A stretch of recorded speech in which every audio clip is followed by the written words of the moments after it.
Friends, मैं अंकित जोशी और आज आपका फिर से स्वागत करता हूँ मेरे YouTube channel Indian dog association में।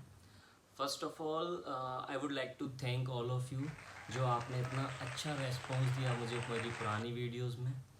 और जो मैंने एक वीडियो बनाई थी वो एक डॉक्टर के खिलाफ थी और उसमें बहुत अच्छा रेस्पॉन्स मिला। इनफैक्ट उसको भी पता चला कि उसने कितना गलत किया। बट एनीवेज जो हुआ सो हुआ, मैं उस पर कुछ नहीं बोलना चाहता। सो आज एक नई स्टार्ट करते हैं। एंड एक्चुअली क्या मेरे पास आए हैं बहुत अल्टीमेट क्वालिटी के अमेरिकन बुली पपीज़, जिसका फादर है ड्रैगन, जो कि अपने आप में एक लेजेंड है in terms of American bully breed. So first of all, ये क्या होती है अमेरिकन बुली ब्रीड, क्या टाइप्स हैं, मैं कुछ इसके बारे में भी आपको नॉलेज शेयर करना चाहूँगा। Some amazing facts of American bully. ठीक है। सो सबसे पहले जैसे इसका नेम ही हमें बताता है अमेरिकन बुली, इट मीन्स ये जो ब्रीड है ये ओरिजिनेट हुई है अमेरिका से, दैट इज़ यूएसए से, यूनाइटेड स्टेट्स ऑफ अमेरिका। इसके बाद अगर मैं इसकी बात करूँ, इसकी क्या लाइफ स्पैन है, मतलब ये कितने साल तक अप्रोक्स जीते हैं। वैसे तो देखिए एज किसी के हाथ में नहीं होती, और बट मैं एक एवरेज लाइफ स्पैन बता रहा हूँ जो कि है इनकी 10 to 12 ईयर्स। इसके अलावा लाइफ स्पैन और ये सब तो हम अपनी क्या डाइट दे रहे हैं, हम उसकी कैसे केयर कर रहे हैं, इस पर डिपेंड करता है। बट स्टिल इनकी ये लाइफ स्पैन कहलाई जाती है एवरेज। इसके बाद जो इसकी क्या हाइट रहती है, तो जो मेरे पास पपीज़ हैं मैं सिर्फ उनकी बात करूँगा। एक्चुअली क्या होता है, अमेरिकन बुलीज 5 टाइप्स के आते हैं। So type number 1 is pocket size, जो कि सबसे छोटे हाइट में होते हैं। देन स्टैंडर्ड हाइट, और इसके बाद एक आता है classic height, then extreme height जो कि बड़े, and then XL height. So ये इनके 5 टाइप्स होते हैं। तो अगर मैं साइज़ के अकॉर्डिंग बात करूँ तो सबसे जो छोटा होता है वो होता है पॉकेट साइज़ अमेरिकन बुली। उसके बाद होता है classic size American bully, then standard size American bully जो कि मीडियम। इसके बाद आता है एक्सट्रीम, एक्सट्रीम मतलब बड़ा, और उसके बाद एक्सल मतलब एक्स्ट्रा लार्ज। सो ये इसके टाइप्स हैं। मेरे पास जो पपीज़ आए हैं वो आए हैं पॉकेट साइज़ पपीज़, जो कि सबसे ज़्यादा ट्रेंडिंग में रहते हैं, जिसकी सबसे ज़्यादा वैल्यू होती है। वैल्यू इन सेंस जो ज़्यादा लोग पसंद करते हैं इसके लिए, क्योंकि ये शॉर्ट हाइटेड होते हैं, ऊपर से मस्कुलर, तो इनकी बात अलग ही होती है। ठीक है। तो जो पॉकेट साइज़ अमेरिकन बुली है उसका जो साइज़ रहता है वो होता है 33 सेंटीमीटर to 50 सेंटीमीटर, मतलब इनकी इतनी हाइट जाती है। इनका कोट कैसा होता है, मतलब इनके बाल बड़े होते हैं कैसे होते हैं, तो इसका शॉर्ट कोट होता है बट बहुत ही स्मूथ होता है।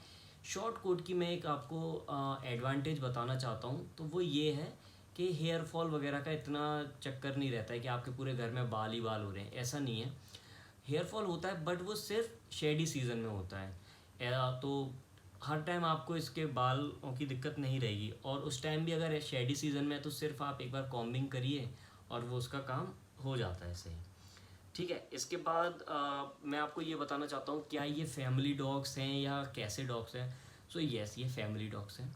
अगर आपके घर पे बच्चे हैं तो आप उसे रख सकते हैं या नहीं, यस आप रख सकते हैं। तो ये बहुत ही प्लेफुल डॉग्स होते हैं, और अगर आपके घर पे बच्चे हैं तो ये बहुत उनके साथ खेलेंगे कूदेंगे। ठीक है। मस्कुलर डॉग्स होते हैं, और जो इनका लुक होता है वो काफ़ी डेंजर होता है। ठीक है। अब शॉर्ट हाइटेड मस्कुलर है, डोले शोले हैं उसके, तो आप समझ सकते हैं डेंजर लुक तो लगेगा ही। बच्चों के साथ खेलना पसंद है। आर दे गार्ड डॉग्स और just friendly dogs like Labrador? No, ये गार्ड डॉग्स होते हैं, बहुत ही लॉयल होते हैं अपने ओनर के लिए। ठीक है। और अगर इनको कुछ गलत लगता है कि ओनर के साथ हो सकता है तो ये उस पर तुरंत एक्शन लेते हैं। So yes, they are very good guard dogs. I must suggest कि अगर आप एक अच्छी ब्रीड रखना चाहते हैं, और इसके लिए ये नहीं बहुत बड़ा घर होना चाहिए आपका, अगर आपका घर एक मीडियम साइज़ होम है तो आप उसमें भी इसको रख सकते हैं। बट येस, इसको मॉर्निंग और इवनिंग वॉक की ज़रूरत है, क्योंकि ये काफ़ी मस्कुलर होते हैं तो इनको एक लॉन्ग वॉक की ज़रूरत होती है। ठीक है। आई थिंक यही सब मैं बताना चाहता हूँ इस अमेरिकन बुली ब्रीड के बारे में। इसके अलावा जो अभी भी क्लिप्स आएंगी उसमें मैं आपको बताऊंगा कि जो मेरे पास पपीज़ हैं उसका फ़ादर कौन है, उसकी मदर के साथ पपीज़ हैं, मिल्क फीडिंग करती हुई मदर है उसकी, तो आप वो भी देखिए। इसके अलावा जो आपने मुझे इतना अच्छा रेस्पॉन्स दिया, तो सिर्फ इस वजह से जो इन पपीज़ की प्राइस होगी ये बहुत ही अमेजिंग होने वाली है। मतलब आप ये कह लीजिए बिलो 15 के ये मान के चलिए, ठीक है। सो इस रेंज में अमेरिकन बुली नहीं मिलते हैं, और वो भी ड्रैगन की प्रोजेनी मिले तो सवाल ही नहीं है। सिर्फ आपके लिए इसलिए हो रहा है क्योंकि आपने इस चैनल को इतना प्यार दिया। सेकंड थिंग, मैं आपको एक चीज़ और बताऊंगा। जो इसके पपीज़ हैं, वैसे जो इन अमेरिकन बुली पपीज़ की बात होती है, क्वालिटी पपीज़ की बात करूं तो वो अराउंड 35 प्लस जाते हैं। और मैं जो आपको पपीज़ दे रहा हूँ वो एक नॉर्मल लेब्राडोर या जर्मन शेफर्ड जो नॉर्मल बता रहा हूँ उस प्राइस में आपको दे रहा हूँ। So keep supporting this channel and I will give you such good deals. Okay, I hope ये आपको वीडियो पसंद आएंगी। जो आगे क्लिप्स आएगी, यहाँ अभी वीडियो ख़त्म नहीं है। So stay tune and be safe. Thank you.